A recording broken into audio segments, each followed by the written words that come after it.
the United States military began major combat operations in Iran.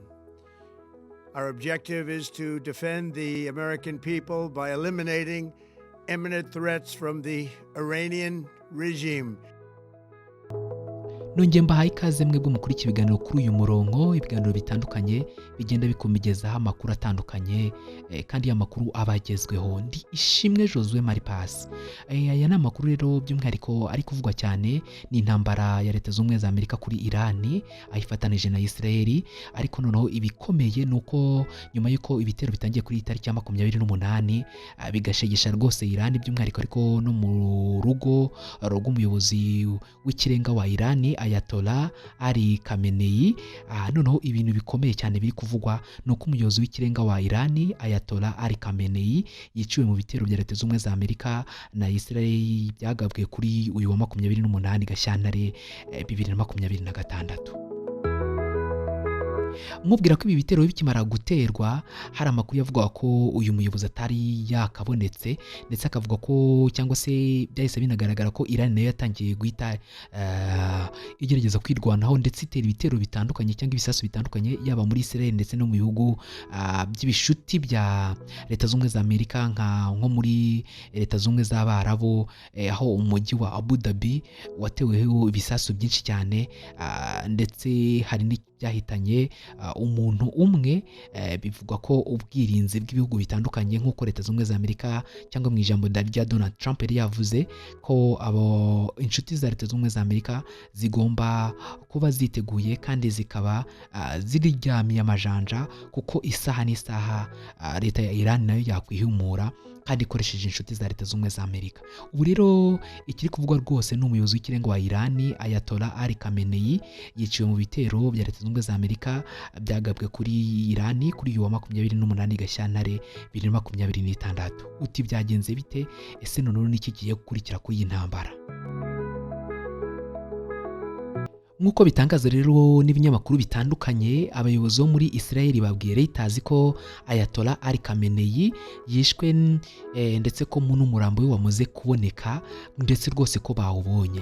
Minisitiri w'intebe wa Israel Benjamin Netanyahu yavuze ko urugo rw'umuyobozi w'ikirenga wa Iran Ayatollah Ali Khamenei barwangirije ndetse bikomeye cyane, ndetse bakavuga ko baruteyemo ibisasu byarushegeshe rwose. Ati uyu munsi twatangije ibitero bikomeye cyane ku munyagitugu Khamenei, dufite ibimenyetso ko twamuhitanye ndetse ko uwo munyagitugu atakiriho. Ibi ni amagambo yavuzwe na Benjamin Netanyahu. Benjamin Netanyahu rero yakomeje muri iyi nkuru avuga ko muri iki gitondo twishe abasirikare bakuru bakomeye bo mu mutwe wa Revolutionary Guard n'abahanga mu gutunganya ingufu za nucleaire ndetse no kuba bashyira umugambi imbere w'inzira y'uko Iran yakomeza gukora ibitwaro bya kirimbuzi. Avuga ko bazakomeza guteza imbere uburyo bwo kurwanya. Mu minsi mike iri imbere tuzagaba ibitero ku bihumbi by'ahantu hatandukanye h'ubutegetsi bw'iterabwoba bwa Iran, nk'uko Benjamin Netanyahu abivuga. Uru rupfu rwa Ayatollah Ali Khamenei kandi rwemejwe na Donald Trump abinyujije kuri Truth Social, aho yashyizeho amagambo yagize ati Khamenei umwe muri ba sekibi babayeho mu mateka, ubu tuvugana yamaze kuva mu mubiri cyangwa se yapfuye. Ubu si ubutabera babuhawe abaturage ba Iran gusa, ahubwo bunahawe abanyamerika bose n'abandi baturage bo mu bindi bihugu byinshi ku isi ngo byagiye bihemukirwa cyangwa se ngo bikagirirwa nabi na Khamenei ndetse n'amabandi ye ndetse na leta ye mbi cyane. Ibi bitero ni ibitero bikomeye cyane Leta z'Ubumwe za Amerika byazafatanyijemo na Israel, aho byatangiye ari nk'imvura mu by'umwihariko muri Tehran ndetse no mu duce dutandukanye twa Iran. Bikaba byari biri kuri target yo kwangiza umurwa mukuru, by'umwihariko ariko ahantu hatunganyirizwa ibikoresho bavuga ko byatunganyirizwagamo ibisasu bya kirimbuzi. Ibi nanone bije nyuma y'uko Leta z'Ubumwe za Amerika zari zagiye zigana na Irani zibwira ko yareka gukora ibitwaro bya kirimbuzi, ariko Irani ikavuga ko itabireka, ndetse rimwe na rimwe nyuma ikavuga ko itakibikora, ndetse ikazana n'isuzuma kugira ngo barebe ko hari ibitwaro bikikora bikihari. Nyuma mu mpera z'umwaka, by'umwihariko muri Kamena, hari intambara yahuje leta ya Israeli ndetse na Irani yari ikomeye cyane. Iyo ntambara rero yagaragaje kwihagararo kwa Irani, gusa leta ya Israel ivuga ko bitarangiriye aho ngaho. Iki gitero cyiswe Rolling Lion cy'ubu ngubu kikaba cyaje ari simusiga, kuko rwose imvura y'ibisasu nyinshi yagendaga igwa mu duce dutandukanye, by'umwihariko hariya mu murwa wa Teherani muri Irani. Uyu muyobozi w'ikirenga rero wa Irani, Ayatollah Ali Khamenei, ubundi amazina ye y'ukuri yitwa Ayatollah Ali Hussein Khamenei, yavutse ku itariki ya 17 Nyakanga mu mwaka wa 1939, avukira ahitwa Mashhadadi, ni muri Irani. Byumvikana ko yari afite imyaka igera kuri 84. Yabaye umuyobozi w'ikirenga wa Irani ahagana mu mwaka wa 1989 nyuma y'urupfu rwa Ayatollah Khamenei. Yabaye kandi perezida wa Irani mu mwaka wa 1981 kugeza mu mwaka wa 1989.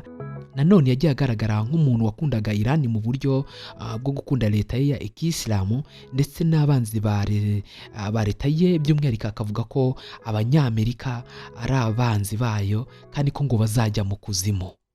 Si ibyo gusa, kuko leta ya Israeli yatangaje ko igitero cyabo cyangwa se ibi bitero byahitanye n'abandi basirikare bakomeye cyane ba Irani, harimo 7 rwose bakomeye cyane. Abo ngabo 7 bakomeye cyane harimo uwitwa Hari Shamikani, Mohamed Pakipuru, Saleh Asadi, Mohamed Shizali, Azizi Nasir Zedera, n'uwitwa Hossein Jabari Meria, ndetse n'uwitwa Reza Mozafarini Nini. Gusa iyi ntambara nanone yahitanye abandi banya-Irani benshi, aho umuryango ukora ibikorwa by'ubutabazi muri Irani witwa Iranian Red Crescent Society watangaje ko ibitero byagabwe mu ntara 24 zose za Irani bimaze guhitana abarenga 201, mu gihe abarenga 747 bakomeretse cyane. Iranian Red Crescent Society yatangaje ko ifite amatsinda 220 yashyizwe ku masite atandukanye agamije gutabara abari mu byago. Mu bishwe harimo abanyeshuri 108 baguye mu gitero cyagabwe ku ishuri ribanza ry'abakobwa riri mu mujyi wa Minabu, ni mu ntara ya Horimazigani, ni mu majyepfo ya Irani. Umuyobozi w'uyu mujyi rero witwa Muhammad Radimeri yavuze ko muri iryo shuri harimo abanyeshuri 170 ubwo ibitero byagabwaga, ndetse bakavuga yuko abanyeshuri bakomeretse ndetse n'abapfuye bashobora kwiyongera kubera ko hari inkomere nyinshi zavuye kuri ibi bitero byabagabweho. Mu gitondo cyo kuri wa 28 Gashyantare mu murwa mukuru wa Irani Teherani no mu yindi mijyi ikomeye nka Sifanah, Karaji na Kerimani Hashahi humvikanye urusaku rw'ibisasu byinshi kandi biteye ubwoba cyane. Ibi bimaze kuba rero bidatinze, Minisitiri w'Ingabo wa Israeli yitwa Israel Kanzi yatangaje ko igisirikare cyabo cyatangije ibitero byiswe Operation Rolling Lion bigamije guca intege ubuyobozi bwa Irani gukora ibitwaro kirimbuzi no kurinda akaga gashobora kuzagwira isi ndetse n'abaturage bayo mu gihe Irani yaba ibageze kuri ibyo bitwaro bya kirimbuzi. Perezida wa Leta Zunze Ubumwe za Amerika rero Donald Trump nayo yavuze ko bari mu ntambara ikomeye muri Irani nyuma y'uko Israel nayo itangaje ko yagabye ibitero i Teherani.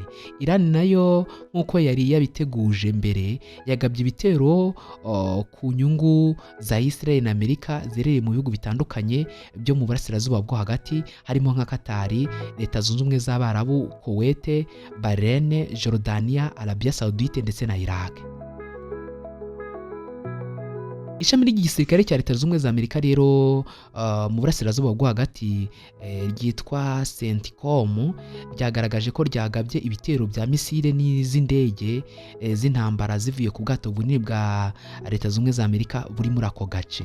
Mu itangazo rero rya CENTCOM yashyize kuri X yakomeje igira iti nk'uko perezida yabivuze, intego yacu ni ukurengera abanyamerika binyuze mu gukuraho ibyago biterwa n'ubutegetsi bwa Irani. CENTCOM iri kugaba ibitero bikomeye rero kuri Iran. Ibiro bya perezida wa Leta Zunze Ubumwe za Amerika Donald Trump byavuze ko byaganiye n'abayobozi batandukanye, by'umwihariko umuyobozi wa Arabia Saudite, Qatar, Leta Zunze Ubumwe z'Abarabu n'umunyamabanga mukuru wa OTAN Mark Rutte. Ibihugu birimo Qatar byasabye abakozi ba leta gukorera mu rugo. Muri Leta Zunze Ubumwe z'Abarabu yasabye ko abaturage bayo kuguma mu bwihisho.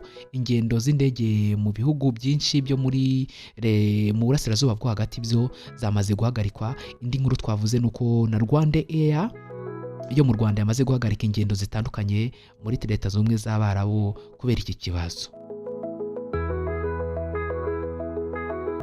Ibi rero nanone bije bikomeye cyane, ariko nanone bikibazwa ni iki kigiye gukurikira ko intambara yatangiye gufata indi ntera.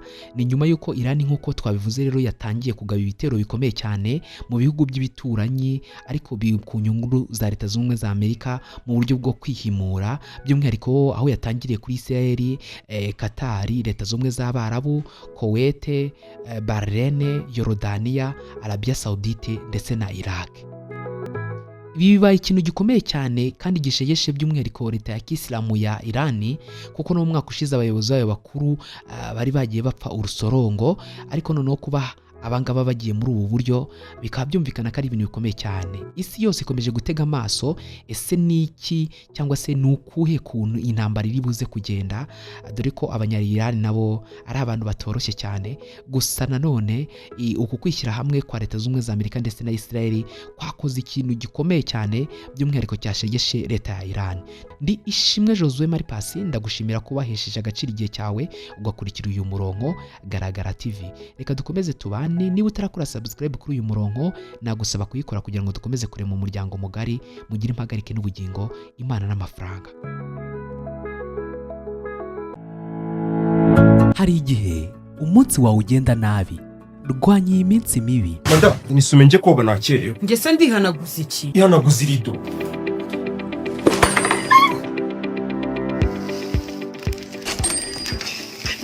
Ni gutuma inyama zapfuye. Inyama uzibika mu ndobo. Kandi ibi byose biterwa no kutagira freezer. Kanye basubiza.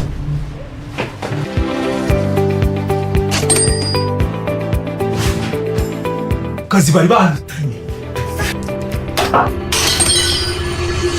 Nuko umunsi wanjye wagenze. Wari kugenda neza iyo umenya Sayona.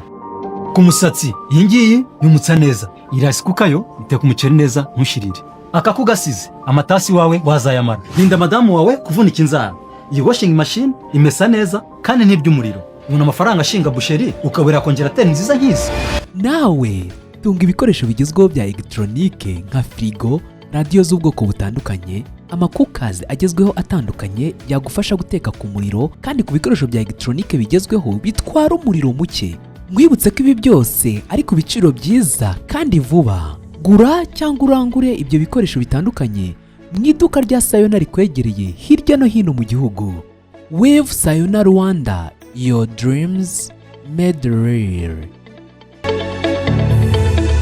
Hamagara 078 167 167 2 cyangwa 072 690 466 2 na 079 45 11 660. Injira mu isi nshya ya electronique, aho iminsi noneho yuzuye ibitwenge.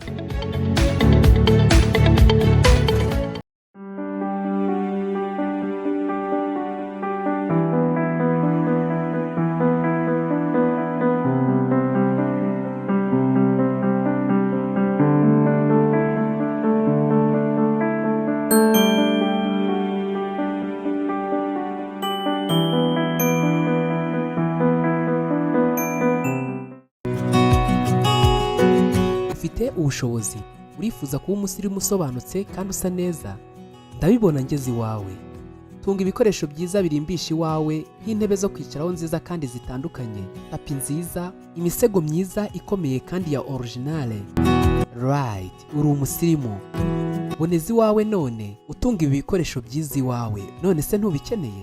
Hamagara 078 167 167 2 cyangwa 079 45 11 66 0. Niba utuye heza, reka hase neza.